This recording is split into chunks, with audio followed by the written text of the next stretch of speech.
नमस्कार बच्चों, स्वागत है आप सभी का हमारे YouTube चैनल की एक और नई वीडियो में।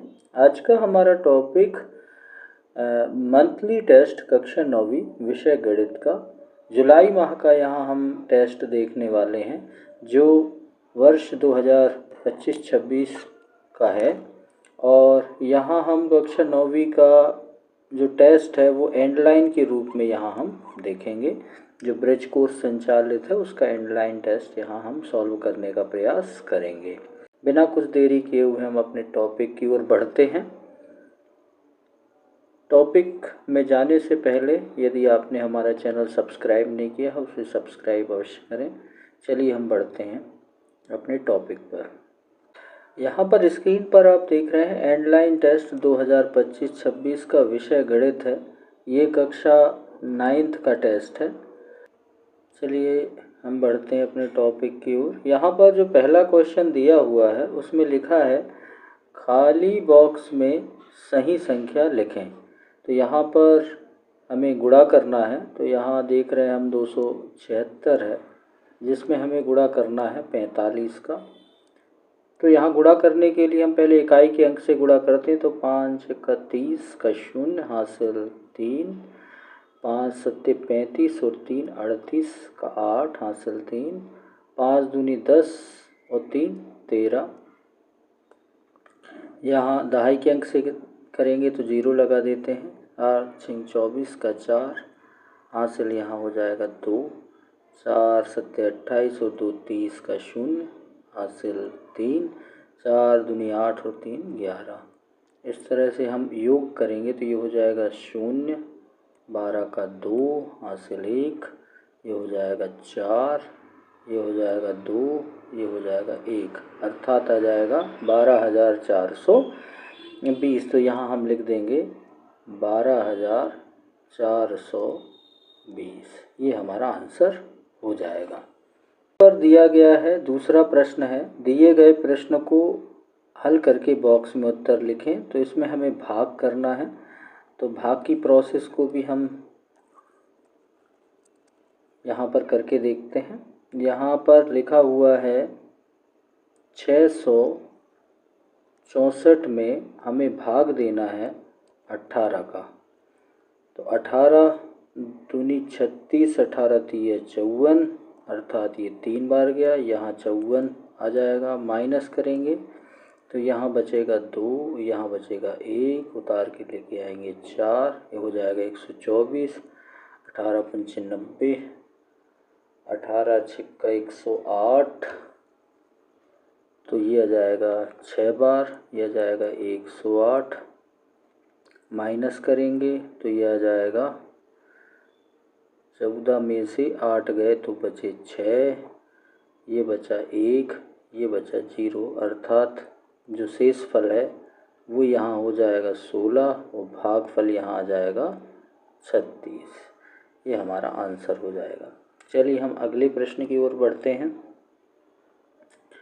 अगला जो प्रश्न है वो प्रश्न है, एक समबाहु त्रिभुज के आकार के भूखंड की एक भुजा की लंबाई 16 मीटर है, तो भूखंड की परिमाप है।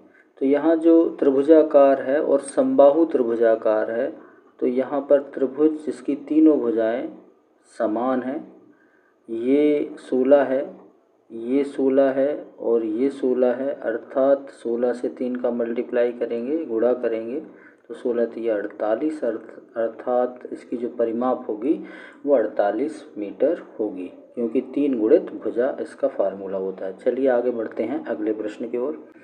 चौथा, खाली बॉक्स में सही उत्तर लिखें। तो यहाँ पर हमें दोनों संख्याओं का योग करना है, भिन्नों का योग करना है। तो यहाँ पर जो हम हर देख रहे हैं, इसका हर भी 17 है और इसका हर भी 17 है। तो यहाँ ये हर हो जाएगा 17 और इनको हम आपस में जोड़ देते हैं तो 15 धन 19।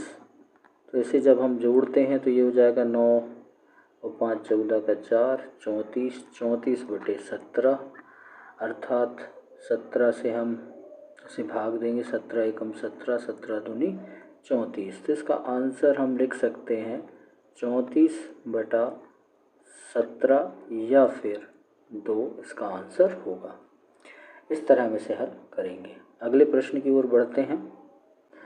यहाँ पर अगला प्रश्न है 5वां, खाली बॉक्स में बड़ा है, छोटा है या बराबर लगाना है। तो यहाँ हम देख रहे हैं पहले बॉक्स में यहाँ 65 लिखा हुआ है और यहाँ 13 और 5 का गुणा करेंगे तो 13 पन्ना 65, अर्थात दोनों ही बराबर हैं, तो यहाँ पर बराबर के चिन्ह का उपयोग होगा। यहाँ दूसरे बॉक्स में हम देखते हैं यहाँ पर 12 है, यहाँ 13 का गुणा 1 से अर्थात 13, तो 13 बड़ा होता है, तो हम 12 छोटा है 13 से, तो यहाँ पर हम इस तरह का निशान लगाएंगे। यहाँ पर हम देख रहे हैं 3 गुणा 5 अर्थात ये हो जाएगा 15 और 6 गुणा 2 अर्थात 6 दूनी 12, तो 12 छोटा होता है अर्थात हम 15 बड़ा है 12 से, इस प्रकार निशान लगाएंगे। आगे बढ़ते हैं। ये है 21 और ये है 10 गुणा 2 अर्थात ये हो जाएगा 20, तो 21 बड़ा होता है, तो इसमें इस प्रकार का निशान बड़ा है का निशान लगाएंगे। इस तरह से हल करेंगे। चलिए आगे बढ़ते हैं अगले प्रश्न की ओर। प्रश्न क्रमांक 6, दी गई आकृति के छायांकित भाग को भिन्न के रूप में लिखिए। तो यहाँ पर हम सारे भागों को गिनते हैं, 1 2 3 4 5 6 और 6 नीचे भी 6 हैं अर्थात 12 भाग में से 4 भाग छायांकित हैं अर्थात 4/12 इसका भिन्न होगा, या जिसे हम सरलीकरण करें तो 4 एकम 4 और 4 दिया 12 अर्थात 1/3 इसका आंसर होगा। आगे बढ़ते हैं अगले प्रश्न की ओर।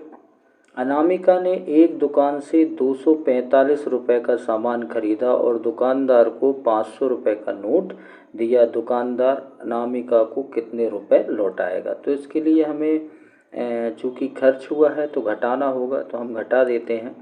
500 में से हम 245 को यहाँ घटाएंगे, तो घटाने पर यहाँ उधार लेकर ये हो जाता है 10 में से 5 गया तो 5, यहाँ बच जाता है 10 से 1 चला गया तो 9 में से 4 गया तो 5 और यहाँ बचता है 4 में से 2 गया तो 2 अर्थात 255 रुपये यहाँ पर इसका आंसर हो जाएगा। चलिए आगे बढ़ते हैं अगले प्रश्न पर। प्रश्न क्रमांक 8, अमित ने मानव से 3080 रुपये उधार लिए और अमित ने मानव को 220 रुपये प्रति माह करके वापस लौटाए, तो कितने माह में कर्ज चुकता हो जाएगा। तो यहाँ पर हमें भाग करना होगा, तो यहाँ हम भाग करते हैं। ये हो जाएगा 3080 में हम भाग देंगे 220 का, तो यहाँ हो जाएगा एक बार जाएगा तो यह जाएगा 220, घटाएंगे हम तो ये हो जाएगा 8, यहाँ पर एक उधार लेंगे 10 में से 2 गया तो 8, यहाँ पर बचेगा 0, यहाँ उतार कर लेके आएंगे 0, फिर 2 चौके यानी 4 बार भाग जाएगा तो यह जाएगा 880, घटाएंगे तो ये बचेगा 0 0 0 अर्थात इसका आंसर आ जाएगा 14 माह में वह कर्ज को चुकता कर देगा। आगे बढ़ते हैं अगले प्रश्न पर। 9वां, 3 दर्जन कॉपियों का मूल्य 1440 रुपये है, तो एक कॉपी का मूल्य क्या होगा। तो 3 दर्जन अर्थात ये हो जाएगा, एक दर्जन में होता है 12 अर्थात 3 दर्जन हो जाएगा, 12 से 3 का गुणा करेंगे तो 12 तिया 36।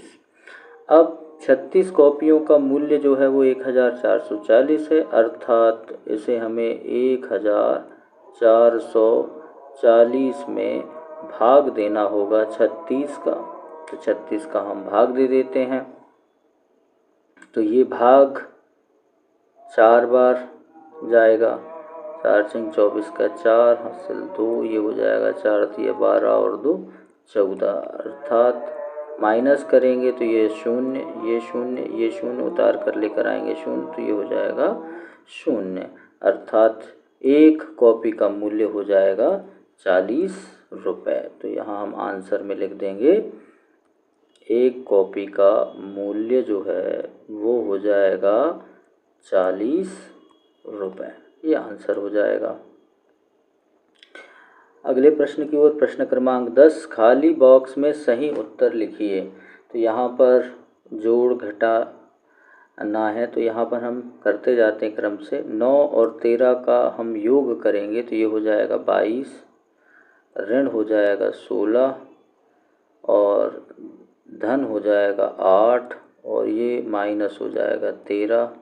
अब 22 में से 16 को घटाएंगे तो बचेगा 6 और प्लस हो जाएगा 8 माइनस हो जाएगा 13। इसको और हल करेंगे तो 6 और 8 हो जाएंगे 14 माइनस हो जाएगा 13, घटाएंगे तो आ जाएगा 1। आंसर इसका 1 आ जाएगा। इस तरह बॉक्स में हम लिख देंगे।